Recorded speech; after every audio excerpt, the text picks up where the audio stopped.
வணக்கம். இன்னைக்கு நாம ஒரு முக்கியமான விஷயத்தை பத்தி ஆழமா பேச போறோம். நீங்க கேள்விப்பட்டிருப்பீங்கன்னு நினைக்கிறேன். இந்திய உச்சநீதிமன்றம் ஜூன் 2025ல சொத்துரிமை சம்பந்தமா ஒரு தீர்ப்பு கொடுத்திருக்கு. ஆமாங்க. இது ரொம்ப முக்கியமான தீர்ப்பு.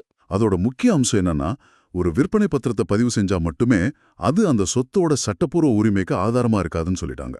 சரிதான்.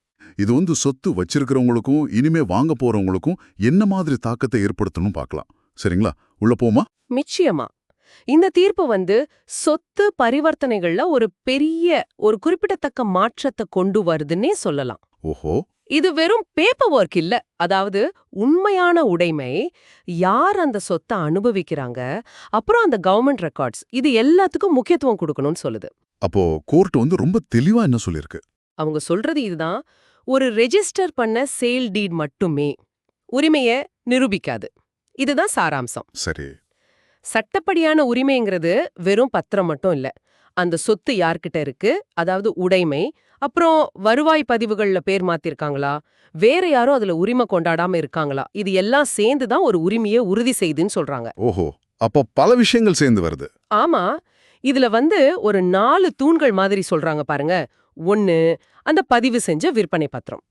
2, சொத்தோட உண்மையான உடைமை, யார் அதை அனுபவிக்கிறாங்க அப்படிங்கிறது. 3, பேர் மாற்றம், முனிசிபாலிட்டி இல்ல பஞ்சாயத்து ரெக்கார்ட்ஸ்ல. சரி, பேர் மாற்றம். 4வது, தெளிவான உரிமை, அதாவது வேற எந்த போட்டியும் இல்லாம, எந்த கேஸும் இல்லாம, ஒரு டாக்குமெண்ட்டுக்கு மேல இன்னொரு டாக்குமெண்ட் இல்லாம, இதெல்லாம் பார்க்கணும். இது ஒரு முழுமையான அப்ரோச். இது சொத்து வாங்குறவங்களுக்கு என்ன மாதிரி விளைவுகளை ஏற்படுத்தும்? இங்கதான் விஷயம் இன்னும் கொஞ்சம் கவனிக்க வேண்டியிருக்கு இல்லையா? ஆமா, நிச்சயமா. இனிமே சொத்து வாங்குறவங்க வெறும் பத்திரம் ரெஜிஸ்டர் ஆயிடுச்சு அப்படிங்கறத மட்டும் நம்ப முடியாது. சரி. அந்த விக்கிறவரு உண்மையிலே அந்த சொத்தை தன்னோட கண்ட்ரோல்ல வச்சிருக்காரா, அந்த நிலத்துல ஏதாவது பிரச்சனை இருக்கா, இல்ல வேற யாராவது அதுல அட்வர்ஸ் பொசிஷன் மாதிரி பாதகமான உடைமை கோர வாய்ப்பு இருக்கான்னு இதெல்லாம் நீங்க கொஞ்சம் ஆழமா பார்க்க வேண்டியிருக்கும். ஓ, அப்படியா? ஆமா. இதோட பரந்த தாக்கத்தை பாத்தீங்கன்னா, இது நில ஆவணங்களை இன்னும் சரியா மெயின்டைன் பண்ணணுங்கிற அழுத்தத்தை கண்டிப்பா அதிகப்படுத்தும். மக்கள் தங்களோட பெயர் மாற்ற பதிவுகளை சரிபார்க்க ஆரம்பிப்பாங்க. பட்டா, சிட்டா எல்லாம் சரியா இருக்கான்னு பாப்பாங்க. அப்புறம் முக்கியமா இந்த பரம்பரை சொத்து தகராறுல, கூட்டு குடும்ப சொத்தா இருக்கலாம், இல்ல கிராமத்துல இருக்க சொத்து தகராறுலயா இருக்கலாம், அங்கெல்லாம் யார் உண்மையிலே அந்த இடத்துல இருக்காங்கன்றதுக்கு இன்னும் முக்கியத்துவம் கூடும். ஓஹோ. இன்னொரு விஷயம், ஒருத்தர் ஒரு நிலத்துல பத்திரம் இல்லாம கூட ஒரு 12 வருஷத்துக்கு மேல யாருடைய எதிர்ப்பும் இல்லாம தொடர்ந்து அங்கேயே இருந்தா அவங்க பாதகமான உடைமை மூலமா உரிமை கோர முடியுங்கிற ஒரு சட்ட அம்சம் இருக்கு. அதையும் இது ஞாபகப்படுத்துது. ஆனா இதுல சில சவால்களும் இருக்குமே.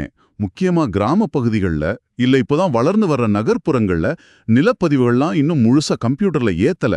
ரெக்கார்ட்ஸ்லாம் ரொம்ப பழசா இருக்கும் இல்லையா?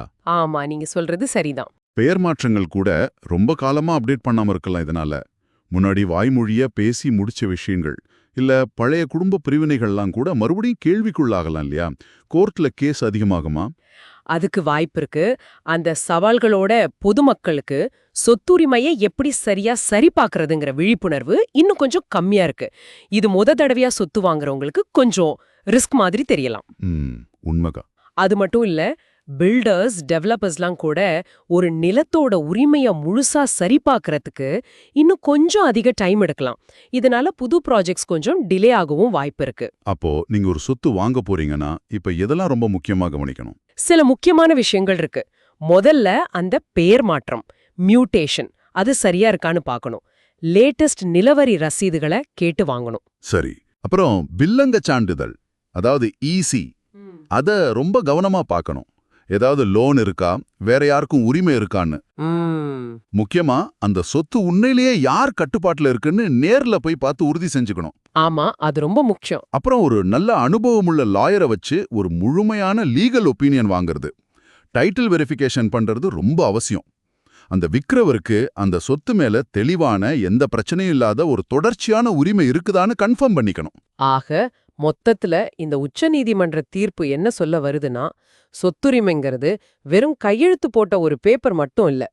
அது உடைமை, முறையான பதிவுகள்னு பல விஷயங்கள் சேர்ந்த ஒரு முழுமையான ஆதாரம். அப்படிதானே? கரெக்ட். இது வாங்குறவங்களுக்கும் விக்கிறவங்களுக்கும் சில கூடுதல் வேலைகளை கொடுத்தாலும் மோசடி, சட்டவிரோத ஆக்கிரமிப்பு இதெல்லாம் குறைக்க உதவும்னு பார்க்கலாம். இது ஒரு நல்ல படிதான். ஆமா, இங்க வந்து ஒரு முக்கியமான கேள்வி வருது பாருங்க, யோசிக்கிறதுக்கு. சொல்லுங்க. இப்போ உடைமைக்கும் தெளிவான ரெக்கார்ட்ஸுக்கும் இவ்ளோ முக்கியத்துவம் கொடுக்கும்போது, எதிர்காலத்துல இந்த பிளாக் செயின் டெக்னாலஜி மாதிரி இல்ல இன்னும் அட்வான்ஸ்டான டிஜிட்டல் லேண்ட் மேப்லாம் இந்த சொத்துரிமைய சரிபார்க்கறத இன்னும் எப்படி சுலபமாக்கும்? ஆஹா, நல்ல கேள்வி. அத வச்சு இந்த மாதிரி தகராறு வர்றதுக்கு முன்னாடியே அத குறைக்க முடியுமா? இத பத்தி நீங்க யோசிச்சு பார்க்கலாம்.